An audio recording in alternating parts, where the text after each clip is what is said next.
जय महाराष्ट्र बोला. असा आवाज पाहिजे.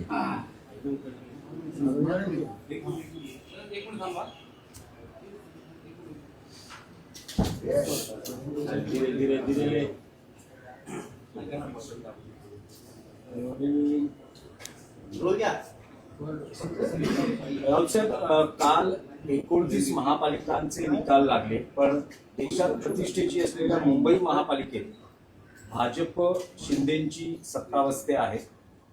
ठाकरेंना मुंबई टिकवता आली नाही. आमच्या हातामध्ये सत्ता आणि एवढा पैसा असता तर भाजपला सुद्धा देश टिकवता येणार नाही आणि फडणवीसांना मुख्यमंत्रीपद टिकवता येणार नाही आणि एकनाथ शिंदेना त्यांचं जे पद आहे ना ते पद टिकवता येणार नाही. आम्ही आमचे 60 नगरसेवक फोडले. शिवसेनेचे विद्यमान 60 नगरसेवक फोडले. त्यातले 90% पराभूत झाले. तुम्ही कोणतेही नाव सांगा, मी तुम्हाला आता मतदारसंघ सांगतो. बहुतेक सर्व नगरसेवक जे आम्हाला आमच्याकडून फोडले, शिंदेकडे गेले, ते सर्व पराभूत झाले. आम्हाला दोघांना मिळून म्हणजे माननीय राज ठाकरे आणि माननीय उद्धव ठाकरे यांना मिळून आम्ही 71 जागा जिंकलो. या सर्व प्रतिकूल परिस्थितीत मराठी माणूस आमच्या मागे ठामपणे उभा राहिला. त्याच्यामुळे हे प्रश्न निरर्थक आहेत. 71 जागा या परिस्थितीत जिंकणं ही मोठी अचिव्हमेंट आहे. ठीक आहे, सत्ता नाही. पण मी कालच एक समाज माध्यमांवर ट्विट केलेलं आपण पाहिलं असेल. एकनाथ शिंदे जयचंद झाला नसता, जयचंद माहिती आहे ना, हां, ज्याने महाराणा प्रतापचा घात केला. एकनाथ शिंदे जयचंद झाला नसता तर या भाजपच्या 100 पिढ्या उतरल्या असत्या तरी या मुंबईवर भारतीय जनता पक्षाचा म्हणजे महाराष्ट्र द्वेष्ट्यांचा महापौर बसला नसता आणि झेंडा फडकला नसता. एकनाथ शिंदे आणि त्यांच्या लोकांनी जी जयचंदगिरी केली, मला तर तो प्रसंग आठवतो आहे. शनिवार वाड्यावरचा जरीपटका उतरवला. शनिवार वाड्यावरचा मराठ्यांचा साम्राज्याचा जरीपटका उतरवणारा बाळाजी पंत नातू आणि त्याने स्वतःच्या हाताने शनिवार वाड्यावरती युनियन जॅक फडकवला ब्रिटिशांचा. हे त्या अवलादीचे लोक आहेत ज्याने आपल्या मराठी साम्राज्याचा जरीपटका खाली उतरवला आणि त्याच हातानं ब्रिटिशांचा युनियन जॅक शनिवार वाड्यावर फडकवून इथे ब्रिटिशांच्या राज्याला, ईस्ट इंडिया कंपनीला इथे महाराष्ट्रामध्ये एक मार्ग करून दिला. त्या बाळाजी पंत नातू किंवा जयचंद यांच्या या अवलादी आहेत. या अवलादी नसत्या तर म्हटलं ना, मुंबईमध्ये त्यांच्या 100 पिढ्या उतरल्या तरी स्वतःचा महापौर करू शकले नसते, जे महाराष्ट्र दृष्ट्यांचा महापौर होऊ शकतो. पण ठीक आहे, भारतीय जनता पक्ष आणि शिंदे गटाकडे 3चं बहुमत आहे. कितीच आहे? 3. 118 आहेत ना, 118 आहेत ना. म्हणजे साधारण 110 लोक विरोधामध्ये आहेत, सभागृहामध्ये आहेत. आणि त्यात शिवसेना आणि महाराष्ट्र नवनिर्माण सेनेचे आणि काँग्रेसचे धरून 100 इतर आहेत. तुम्हाला हा 100च्या वरचा विरोधकांचा आकडा कमी वाटतोय का? त्यांना इकडली काडी तिकडे करू देणार नाही. महाराष्ट्राच्या किंवा मुंबईच्या संदर्भात चुकीचं काय करणार असतील ना, एवढी ताकद महापालिकेमध्ये आज विरोधकांची आहे जी कधीच नव्हती. त्याच्यामुळे महापौर गमावला हे महाराष्ट्राचं आणि मुंबईकरांचं दुर्दैव आहे. आणि जयचंदाला मी एवढंच सांगू इच्छितो, हिंदुहृदय सम्राट शिवसेना प्रमुख बाळासाहेब ठाकरे यांच्या जन्मशताब्दीचं वर्ष 23 तारखेला सुरू होतं आहे आणि त्या वर्षामध्ये तुम्ही मराठी माणसाशी बेईमानी केली आहे, गद्दारी केली आहे. आणि या बाळासाहेबांच्या मुंबईत तुम्ही गौतम अडाणीचा झेंडा फडकवलेला आहे. मराठी माणूस तुम्हाला आयुष्यात माफ करणार नाही. आज तुम्ही सत्तेवरती आहात, अजून काही काळ राहू शकाल, काही काळ म्हणतो मी. पण हे जयचंद, हे बाळाजी पंत नातू, यांना भविष्यामध्ये मुंबईत फिरणं, महाराष्ट्रात फिरणं मुश्किल होईल. मराठी माणूस अत्यंत संतापलेला आहे, चिडलेला आहे. ज्या एकजुटीनं तो ठाकरे बंधूंच्या मागे उभा राहिला, ही अभूतपूर्व अशी घटना आहे. किंवा तुम्ही आमच्या 12 जागा, मग मनसे आणि शिवसेनेच्या 12 ते 13 जागा, या 50 ते 200 मताच्या फरकानं दुर्दैवानं पडल्या. 50 ते 200च्या आसपास. खूप मोठा संघर्ष आम्ही दिला, सत्तेशी, झुंडशाहीशी आणि पैशाच्या ताकदीशी. तरी आम्ही या स्थितीपर्यंत आलो की आम्ही तुम्हाला महापालिकेत चुकीचं काम करण्यापासून रोखू शकतो. त्याचबरोबर संपूर्ण महाराष्ट्राचा विचार केला तर सर्वाधिक जास्त सत्ताधारीमध्ये भाजपा फायदा झाला. भारतीय जनता दादा पक्ष आणि शिंदे यामध्ये मागे पडले. नाही, पण राऊतसाहेब जवळपास 40,000 नगरसेवकांपैकी 1450 नगरसेवक भाजपचे निवडून बघा, आलेले. भारतीय जनता पक्षाच्या जागा जिंकल्या मोठ्या प्रमाणात, याबद्दल आम्ही त्यांचं अभिनंदन करतो. लोकशाही आहे, हातात सत्ता आहे. कालच मी अखिलेश यादव यांचं एक वक्तव्य ऐकत होतो, बरोबर ना? अखिलेश यादव यांनी सांगितलं, ज्याच्या हातामध्ये सत्ता असते, ज्याच्या हातामध्ये प्रचंड सत्ता असते त्या राज्याची, त्यांच्याशी स्थानिक स्वराज्य संस्थांच्या निवडणुकासंदर्भात लढा देणं सोपं नसतं. ज्याच्या हातात सत्ता असते तेच स्थानिक स्वराज्य संस्थांच्या निवडणुका मोठ्या प्रमाणात जिंकतात. हा जवळजवळ सर्वच राज्यातला अनुभव आहे. त्याच्यामुळे तुम्हीसुद्धा हा विषय जरा काळजीपूर्वक समजून घेतला पाहिजे. येतील ना दिवस, येतील दिवस, पालटतील. प्रत्येक वेळेला पैशाचंच राज्य एखाद्या राज्यावर राहतं असं नाही ना. या राज्याचं पुण्य फार मोठं आहे, छत्रपती शिवाजी महाराजापासून मोठं पुण्य आहे. राऊतसाहेब, या संपूर्ण निवडणुकांमध्ये विशेषतः मुंबई महापालिकेत ज्या काँग्रेसची चर्चाही नव्हती, चर्चेतही नव्हता हा पक्ष, त्याने 28 जागा घेतली. चांगली गोष्ट, अभिनंदन तर करतो. तुम्हाला असं वाटतं का की महाविकास आघाडी एकसंघ असते तर कदाचित आज चित्र वेगळं असतं आणि तुम्ही नाही, 100 काँग्रेसची स्ट्रॅटेजी ही योग्य होती. आम्हाला माहिती आहे, चर्चा होती आमची. काँग्रेस ज्या स्ट्रॅटेजीनुसार निवडणुकीत उतरली होती ती योग्य होती आणि त्याचा फायदा झाला. आमच्या 10-12 जागा अजून आम्ही वाढवू शकलो असतो, दुर्दैवाच्या कमी मताने पडल्या तर 100% BJPचा महापौर होऊ शकत नव्हता. पण तरीही आम्ही एक प्रबळ आणि मजबूत विरोधी पक्ष महापालिकेत, शिवसेना, महाराष्ट्र नवनिर्माण सेना, काँग्रेस आणि इतर सगळे, आम्ही भारतीय जनता पक्षाच्या तोंडाला फेस आणू. त्यांना मुंबई अडाणीच्या घशात कोणत्याही परिस्थिती घालू देणार नाही आणि ठेकेदारांचं राज्य सत्ताधारी नाही ते विरोधी पक्ष उलथवून टाकेल. मुंबईच्या अफगाणिस्तान असं तुम्ही आग्रह काय ना, ही प्रक्रिया सुरू होईल. पण आम्ही त्याच्यामध्ये आडवे आहोत, लक्षात ठेवा. आम्ही आहोत, छातीचा कोट करून आम्ही मुंबईचं सत्ता नसली आमच्याकडे याचा अर्थ लढाई संपली असं होत नाही ना. उलट सत्ता नसताना लढाईला रंग जास्त चढतो. संयुक्त महाराष्ट्राच्या लढ्यामध्ये जे लोक उतरले होते मुंबईसाठी, त्यातले कोणीही सत्तेत नव्हते.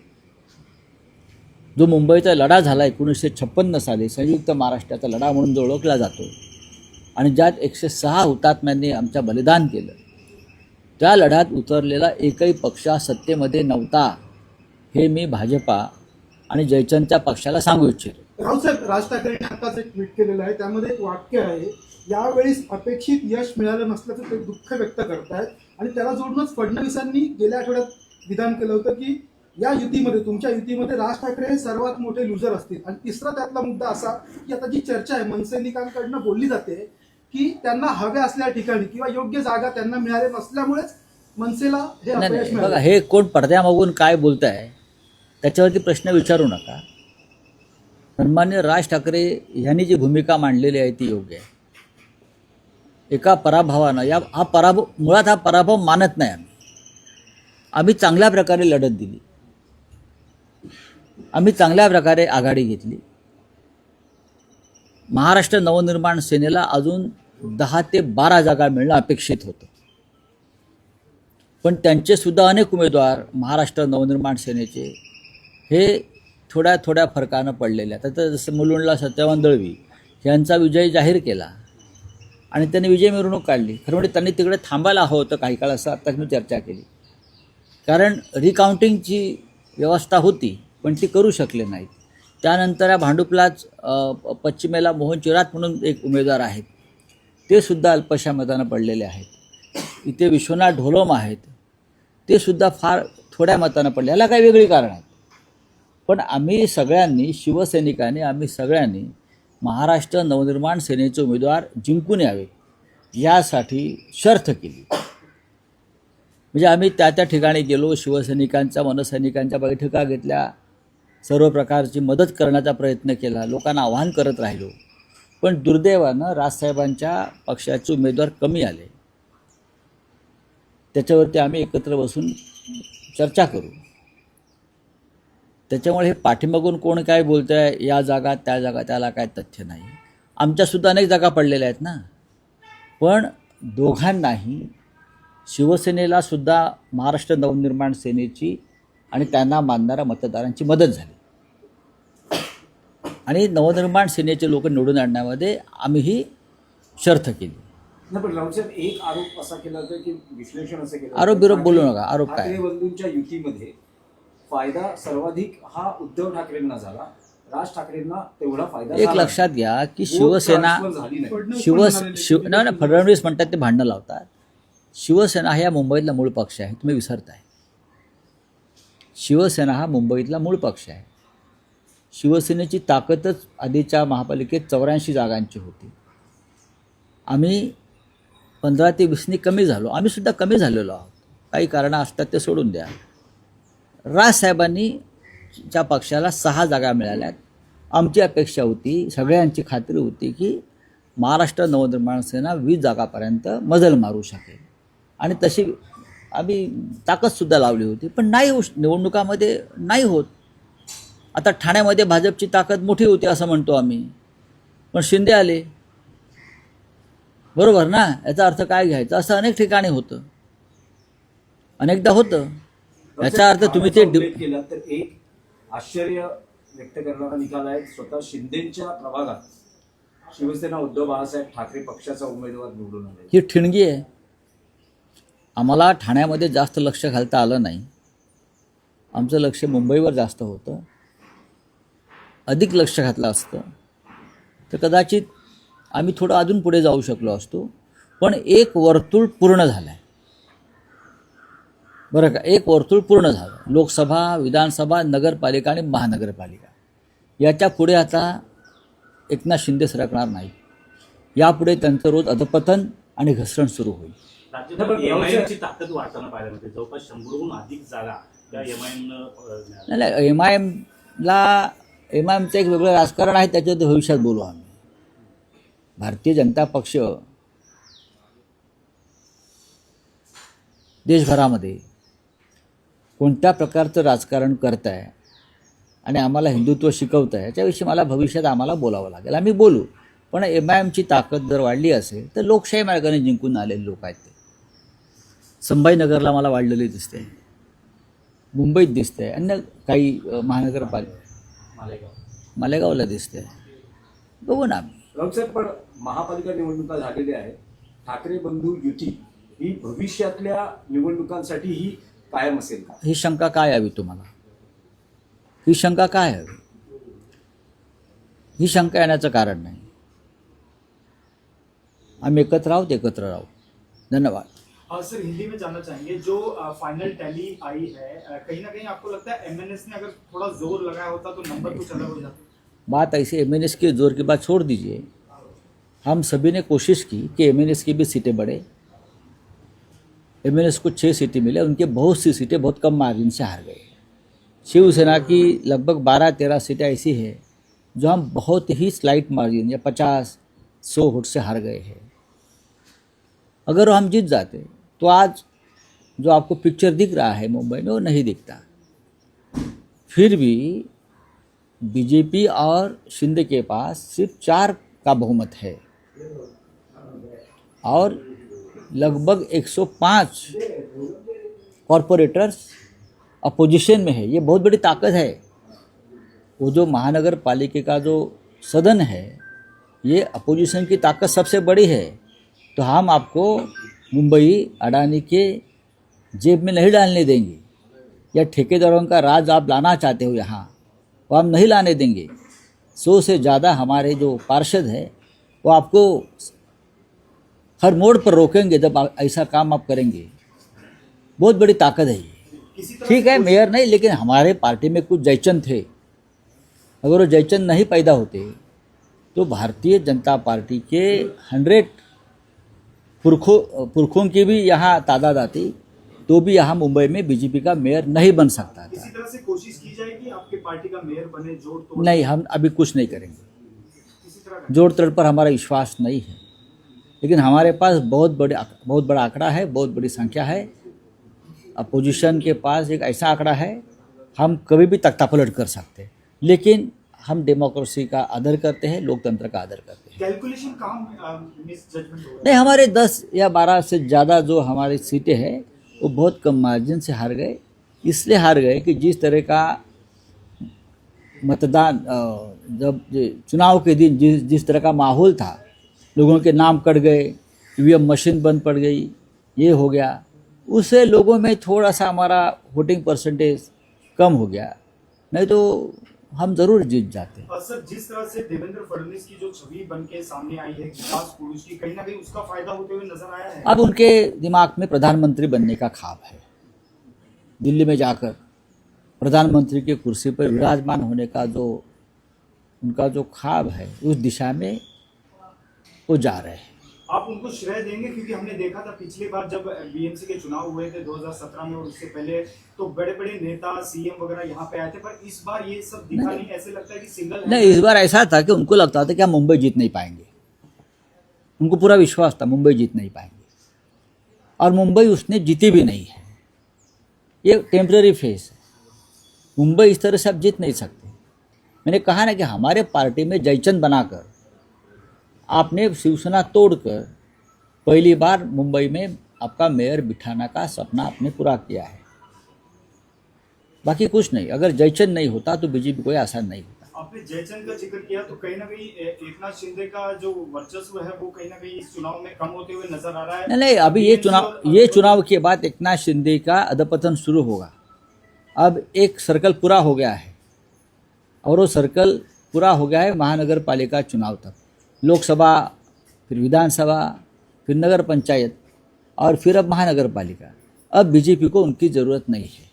और सर, एक और सवाल है, पीएमसी और पिंपरी चिंचवड के बाद जो नतीजे आए हैं, शरद पवार और अजित पवार को काफी सेटबैक वहां दिखने में है, क्योंकि एक पूरा वन साइडेड दिखाई दिया है। तो अभी जो मर्जर की जो अटकलें हैं, आज एक ही साथ मंच भी शेयर कर रहे हैं बारामती में, हो सकता है कि आज ठीक है, उनके पार्टी में वो लोग क्या निर्णय लेंगे उसके ऊपर मेरा मत व्यक्त आपका कर। आकलन किस तरह से रहेगा इसको आने वाले दिनों में? किस तरह से महाविकास आघाड़ी या फिर जो अपोजिशन का एक जो घड़ा है वो? देखिए, अजित पवार ज़्यादा दिन तक सत्ता में नहीं रह सकते, इतना मैं कहूँगा। जिस तरह का माहौल पुणे और पिंपरी चिंचवड में सरकार के खिलाफ बनाया था, देवेंद्र जी के खिलाफ बनाया था, तो भारतीय जनता पार्टी के मन में अजित पवार के लिए खटास है, एक गुस्सा है। ज़्यादा दिन तक अजित पवार मुझे नहीं लगता है कि सत्ता में बैठेंगे। वो फिर उनकी घर वापसी होगी, और दोनों पार्टी एक साथ, चाहे मर्जर हो या एक साथ वो काम करेंगे, ऐसा मुझे लगता है। और शिंदे को भी जाना पड़ेगा, क्योंकि अगला विधानसभा का चुनाव भारतीय जनता पार्टी शिंदे के साथ लड़ने नहीं जा रही है, शायद लोकसभा में। आपने अगले विधानसभा का जिक्र किया, आप लोग का किस तरह से कैलकुलेशन होगा? यूबीडी, शिवसेना और एमएनएस आने वाले अभी देखो, आज नतीजे आए हैं। 1-2 दिन में राज साहब, उद्धव साहब, हम सब लोग बैठेंगे। ये फैमिली मैटर है, शायद आज भी हम उनसे मिल सकते हैं, उनसे बात करेंगे ना। हमारे बड़े नेता हैं, तो उनसे बात करेंगे। जेपी के चुनाव साथ में लड़ेंगे, जिला परिषद के जो अभी देखेंगे, जिला परिषद के आएंगे चले जाएंगे। राव साहब, एक सवाल और है, इंटरनेशनली पूछा जाए तो जिस तरह से जो डोनाल्ड ट्रम्प लगातार कह रहे हैं इंडिया पाकिस्तान का युद्ध उन्होंने रुकाया, कल फिर से उन्होंने जिक्र किया, और ग्रीनलैंड को लेके उनका रुख काफी ये रहा है कि अगर ग्रीनलैंड को लेके कोई अपोज करता है तो उस पर बात ऐसी है कि पाकिस्तान के प्राइम मिनिस्टर मिस्टर शरीफ जो है, शहबाज शरीफ, वो ट्रम्प जो कह रहा है कि हम युद्ध रुकवाया, शरीफ उनको मान्यता दे रहे हैं। जी हाँ, प्रेसिडेंट ट्रम्प ने हस्तक्षेप किया, तो अब हमारे प्राइम मिनिस्टर ने मुंह खोलना चाहिए ना। लगभग 100 से ज़्यादा बार प्रेसिडेंट ट्रम्प ये बोल चुका है कि मैंने मोदी को धमकी दी व्यापार बंद करने की, ट्रेड बंद करने की, मैंने मोदी को धमकी दी, मैंने मोदी के ऊपर दबाव डाला।